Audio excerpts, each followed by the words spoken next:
नमस्कार, श्री स्वामी समर्थ. आज आपण बघणार आहोत 2025 वटपौर्णिमाची संपूर्ण माहिती. चला तर बघूयात. हिंदू धर्मात वटपौर्णिमा हा सण महिला मोठ्या उत्साहाने साजरा करतात. ज्येष्ठ महिन्यात येणारी पौर्णिमा हा दिवस वटपौर्णिमा म्हणून साजरा केला जातो. आपल्या पतीला उत्तम आयुष्य आणि आरोग्य लाभण्यासाठी हे व्रत करण्यात येते. यात वडाच्या वृक्षाची पूजा केली जाते. या दिवशी स्त्रियांनी वटवृक्षाची पूजा करून मला व माझ्या पतीला आरोग्य, संपदा, आयुष्य दे, तसेच धनधान्य, मुले बाळ, संसाराचा विस्तार होऊन भरभराटी येऊ दे, असे वटपौर्णिमेला गहनाने घालतात. म्हणजे वटपौर्णिमेची पूजा करून असे महिला हे पतीची दीर्घायुसाठी प्रार्थना करतात. तसंच वड हा वृक्ष दीर्घायुषी असल्याने वृक्षाचे संवर्धन आणि जतन व्हावे या हेतूने वृक्षाची पूजा करण्याची कल्पना भारतीय संस्कृत स्वीकारले आहे. तसंच ज्येष्ठ शुद्ध त्रयोदशीपासून पौर्णिमेपर्यंत हे व्रत करायचे असते. 3 रात्र व्रत करावे असे सांगितले गेले आहे. तरी पण 3 दिवस व्रत उपास करणे आवश्यक असल्यास फक्त पौर्णिमेलाच उपास करावा. या व्रताच्या विधीने नदीकाठीची वाळू आणून पात्रात भरून तिच्यावर सत्यवान आणि सावित्री यांची मूर्ती ठेवले जातात. मग त्यांची पंडोपचार पूजा केली जाते. त्यानंतर 5 अर्घ घ्यावीत. मग सावित्रीची प्रार्थना करावी. पूजा झाल्यानंतर संध्याकाळी सुहासिनी आणि सावित्रीची कथा ऐकावी. तसंच हळद कुंकू, सावित्री आणि सत्यवानाची मूर्ती, धूप, दीप, अगरबत्ती, निरंजन, 5 प्रकारचे फळे, दिवा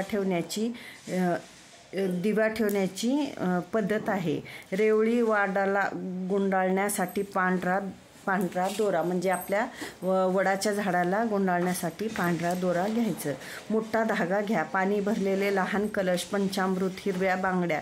तसंच वटपौर्णिमेची पूजाविधी. सकाळची नित्य कर्मे उरकल्यानंतर सुहासण्यांनी सौभाग्य अलंकार परिधान करून देवीची प्रार्थना करून घ्यावी. व तसंच तुळशीची पण पूजा करायची. बघा, आपण तुळशीची पण पूजा करायची.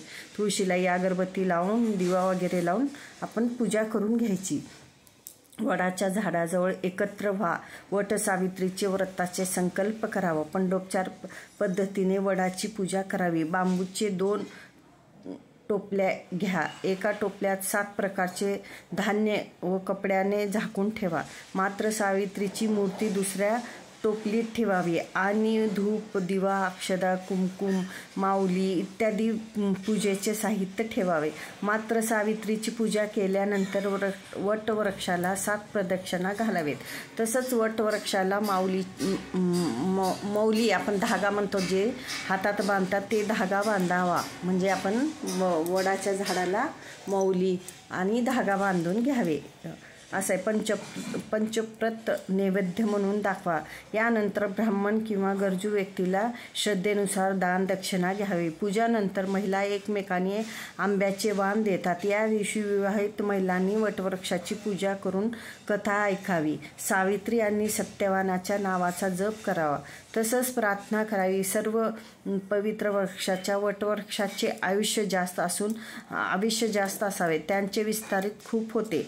अशा वटवृक्षाची पूजा करून स्त्रियांनी मला व माझ्या पतीला आरोग्य, संपदा, दीर्घायू लाभू दे व धनधान्य व मुले नातू यांनी माझा विस्तारित संपन्न होऊ दे, अशी प्रार्थना करावी. तसंच सावित्री ब्रह्मसावित्री सर्वदा प्रिय भाषिणी तेन सत्यने मा पाही दुःख संसार सागरात अवयोगिनी यथा देव सावित्री साहित्य अवियोग तथा स्मरण जन्मोजन्मी वटमुलू स्थिती ब्रह्मा वटमध्ये जनार्दन वटाग्रो तू शिवे देव सावित्री वट सक्षित्रा अशीही प्रार्थना केली जाते. तसंच वटपौर्णिमेविषयी पौराणिक कथा. अनेक वर्षापूर्वी भाद्र देशात अश्वपती नावाचा राजा राज्य करीत होता. त्याला सावित्री नावाची कन्या होती. सावित्री अतिशय सुंदर व नम्र आणि गुणी मुलगी होती.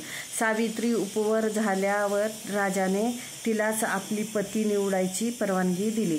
सावित्रीने सत्यवान नावाच्या राजकुमाराची निवड केली. सत्यवान हा शल्क राजाचा धर्मस्ते नावाचा अंध राजाचा मुलगा होता. शत्रूकडून हरवलेल्या आपल्या राणी व मुलासहित राजा जंगलात राहत होता. भगवान नारदाने सत्यवानांना आयुष्य केवळ 1 वर्षाचेच असल्याचे माहिती असल्यामुळे त्यांनी त्याच्याशी लग्न करू नको असा सल्ला सावित्रीला दिले. पण सावित्रीने ते मान्य केले नाही. तिने सत्यवानशी विवाह केला व जंगलात येऊन ती नवऱ्यासोबत सासू सासऱ्यांची सेवा करू लागली. तसंच सत्यवानाचा मृत्यू जेव्हा 3 दिवसावर येऊन टेपला तेव्हा तिने 3 दिवस उपवास करून सावित्री व्रत आरंभले. सत्यवान जंगलात लाकडे तोडण्यास निघाला असता सावित्री त्यांच्याबरोबर गेली. लाकडे तोडत तोडत त्यांच्या घरी आली व तो जमिनीवर पडला. यमधर्म तेथे आले व सत्यवानाचे प्राण नेऊ लागले. सावित्री यमाच्या मागे आपल्या पतीबरोबर जाऊ लागली.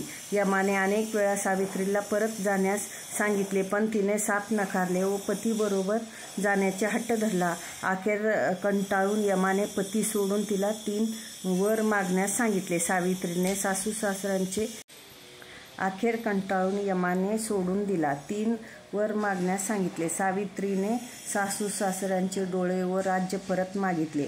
आपल्याला पुत्र व्हावा असा वर मागितला. यमराजाने गपतीने तथास्तु म्हटले.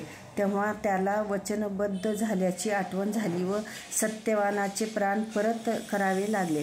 सत्यवानाचे प्राण सावित्रीने वडाच्या झाडाखालीच परत मिळवले. म्हणून ज्येष्ठ महिन्यात पौर्णिमेला स्त्रियांनी वडाच्या झाडाची पूजा करतात व उपवास करतात व विधिविधानाने वडाची पूजा करतात व वट सावित्री व्रत आचरित करतात. अशा प्रकारे स्त्रियांनी वटसावित्रीची पूजा मनोभावे करतात. श्री स्वामी समर्थ.